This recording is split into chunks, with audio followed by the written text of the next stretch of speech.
தெறிக்கவிடும் காரம் நிறம் சுவையை தருகிறது. ஆச்சி மிளகாய் தூள் தெறிக்கவிடும் காரம் நிறம் சுவை. புரண்டேஸ்வரி, வானதி சீனிவாசன், நிர்மலா சீதாராமன் அப்படின்னு அவங்க 3 பேருமே வந்து சவுத்துல இருந்து வானதியை கொண்டு வர மாட்டாங்க. இங்க தேர்ந்தெடுக்கப்பட்ட அண்ணாமலை உட்பட எல்லாருமே நீங்க பாத்தீங்க அப்படின்னா நான் RSS ஐடியாலஜி இம்ப்ளிமெண்ட் பண்றதானே சார் பாஜக ஏதோ ஒரு வகையில இல்ல இப்ப முரண்படுறாங்களா? அவங்களுக்குள்ள ஒரு முரண்பாடு பெருசா இருக்கு.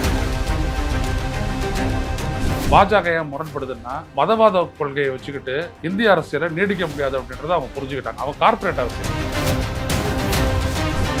அந்த அளவுக்கான ஒரு RSS இல்லைன்னா பிஜேபிக்கு ஏது ஒர்க்? பிஜேபி இவ்வளவு வளர்ந்திருந்தாலும் கிரவுண்ட்ல இறங்கி வேலை செய்யறது RSS. பிஜேபி எங்க வளர்ந்துருக்கு?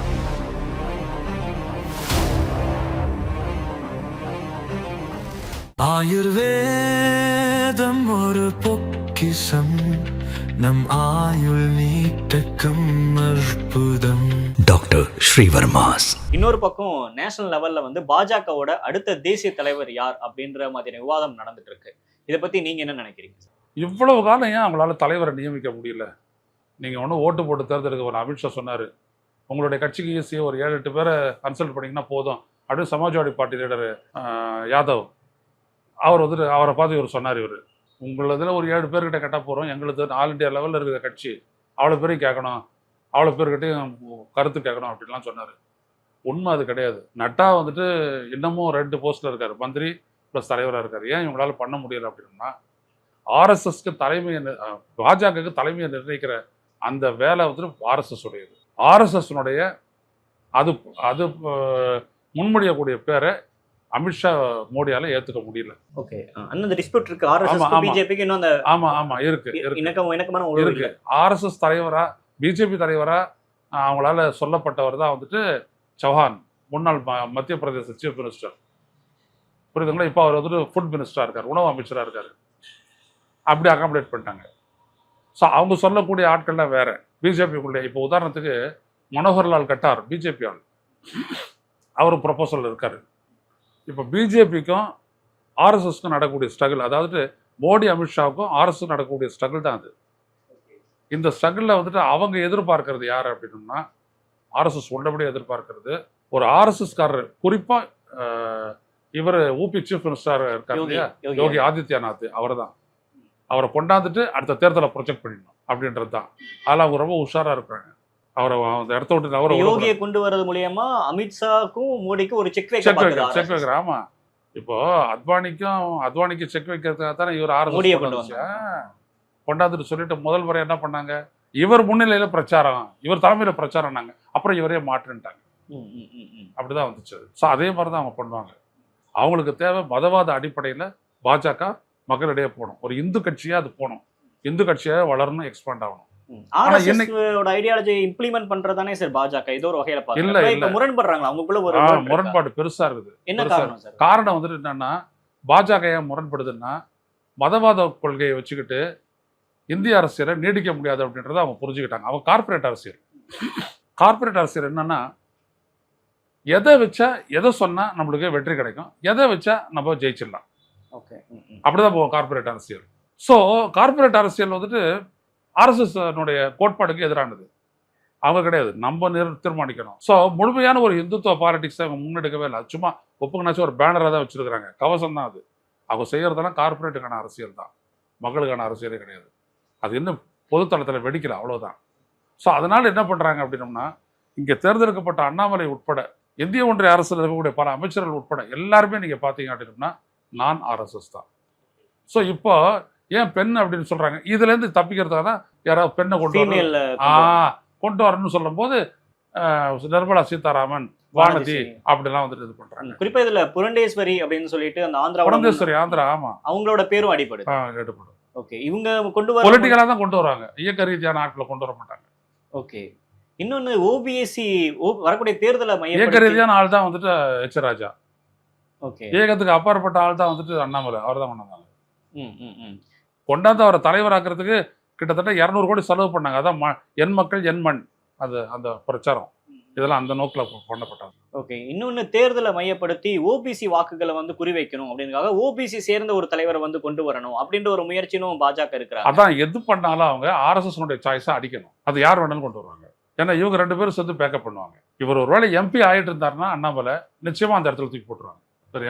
நேஷனல் பிரசிடென்டாவே. ஆமா, இல்லாட்டி அட்லீஸ்ட் ஜெனரல் செக்ரட்டரியை கொண்டாந்துருவாங்க. 2 வருஷத்துக்கு அப்புறம் தூக்கி போடுவாங்க. 28 அப்படி அந்த பீரியட்ல தூக்கி அவர் மேலே கொண்டாந்துருப்பாங்க. அவங்களுக்கு பெரிய ப்ராஸ்பெக்ட்டுங்க அண்ணாமலை.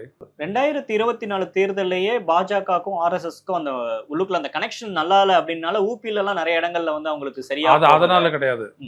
அந்த ஓபிசி அப்படியே என் பிளாக் அப்படியே வந்துட்டு பிஜேபியை டிசர்ட் பண்ணிடுச்சு. அதான் மெயினான காரணம்.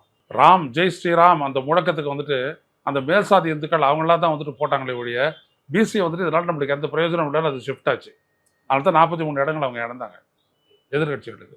இப்போ மெஜாரிட்டி இல்லை, பாஜக வந்து அவங்களுடைய முதல் டென்யூர் மாதிரி எல்லாம் இருக்க முடியாது அப்படின்னு சொன்னாங்க சார். ஆனா பாஜக இன்னும் அதே மாதிரியான ஒரு அக்ரஷன் மூட்ல தானே சார் இருக்கிறாங்க. காரணம் என்ன அப்படின்னம்னா 2 இடத்துல வந்துட்டு எதிர்கட்சிகளால அவங்கள கவுண்டர் பண்ண முடியல.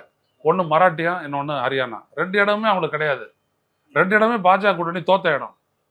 ஆனால் அவங்கள கவுண்டர் பண்ணவே முடியல இவங்களால.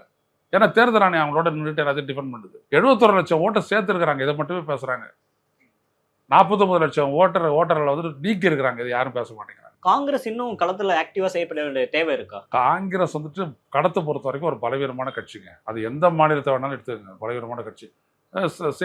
இப்போ இந்த இதெல்லாம் இருக்கு இல்லையா, கர்நாடகா, அங்கெல்லாம் இந்த சிவகுமார் இவங்கெல்லாம் வந்துட்டு நல்லா இருக்கிறாங்க. அவங்க லீடர்ஷிப். அங்கேயுமே சிவகுமார் அடுத்த சீஃப் மினிஸ்டரா, சித்தராமையான்னு அங்க ஒரு டிஸ்பியூட் இல்ல, ஒத்துக்கிட்டது 2.5 வருஷம். அதை சித்தராமையா விட்டு தராது இழுக்கிறாரு அவரு. அவ்வளவுதான். ஓகே. ஆனா காங்கிரஸ் வந்து ஓவராலா நேஷனல் லெவல்ல ஆக்டிவா இல்ல. அவங்க எப்பொழுதுமே வந்துட்டு பாத்தீங்கன்னா இப்போ தெலுங்கானால அவங்களை ஆட்சியை பிடிச்சாங்க. ஏன் பிடிச்சாங்க? குழந்தை களத்துல இல்ல, அங்க களத்துல என்ன நாடு யாரு? காங்கிரஸ்ல இருந்துட்டு இந்தாண்ட வந்த ரேவண்ணா ரெட்டி. அதனாலதான் லீடர்ஷிப் இல்லாத காங்கிரஸால ஜெயிக்க முடியும். ராகுல் காந்தி ஒரு நல்ல லீடரா நீங்க பாக்கல. அவர் ஆல் இண்டியா லெவலுக்கு. அதான் 99 54 99 ஆனதுக்கு காரணம் அதுதான். பட் லோக்கல்ல இங்கெல்லாம் ஒண்ணுமே பண்ண முடியாது.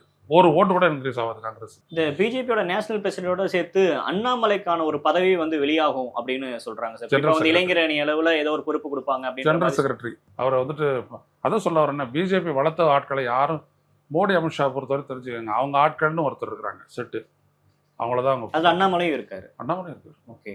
இப்ப அண்ணாமலைக்கு ஒரு பொறுப்பு கொடுக்கற மூலியமா 26 தேர்தலுக்கு அண்ணாமலையை தமிழ்நாட்டுல ஒரு பெரிய ட்ரம்ப் கார்டா யூஸ். பிரசிடென்ட் யாருங்க?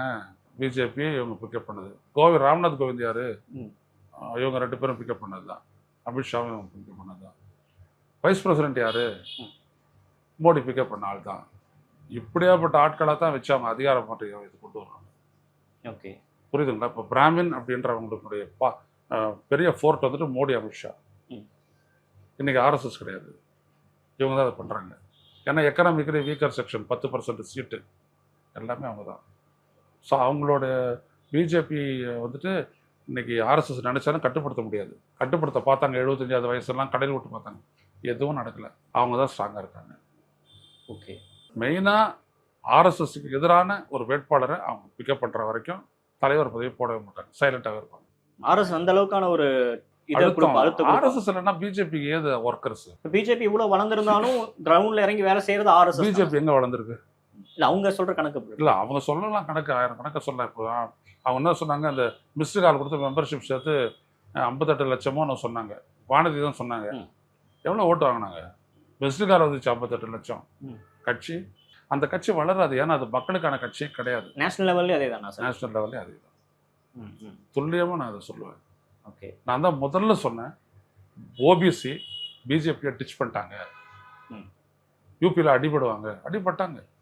43 தொகுதி இழந்தாங்க. தான் உண்மை. தமிழ்நாடு ஒருபோதும் பிஜேபிக்கு அடிமையாகாது.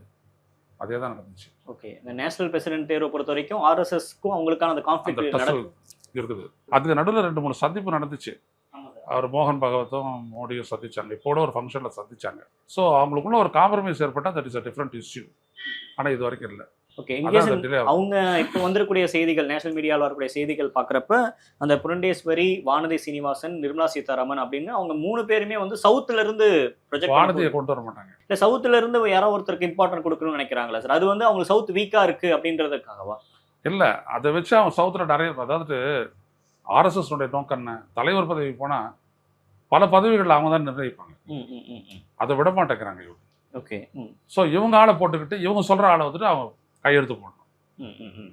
பிரச்சனையே வந்துடக்கூடாது, அவ்வளோதான் வந்து. எங்க ஜஸ்டிஸ் நீதிபதிகளுக்கே அப்படி பார்க்குறவங்க கட்சிக்குள்ளே எப்படி பார்ப்பாங்க? மோடி அமித்ஷா கம்பெனி. ஓகே. அதனால் அவங்க தான் நிர்ணயிப்பாங்க. ஓகே சார், என்ன நடக்குதுன்றதை பொறுத்து பார்க்கலாம் சார். உங்கள் கருத்துக்கு நேரத்துக்கு நன்றி. Thank you sir.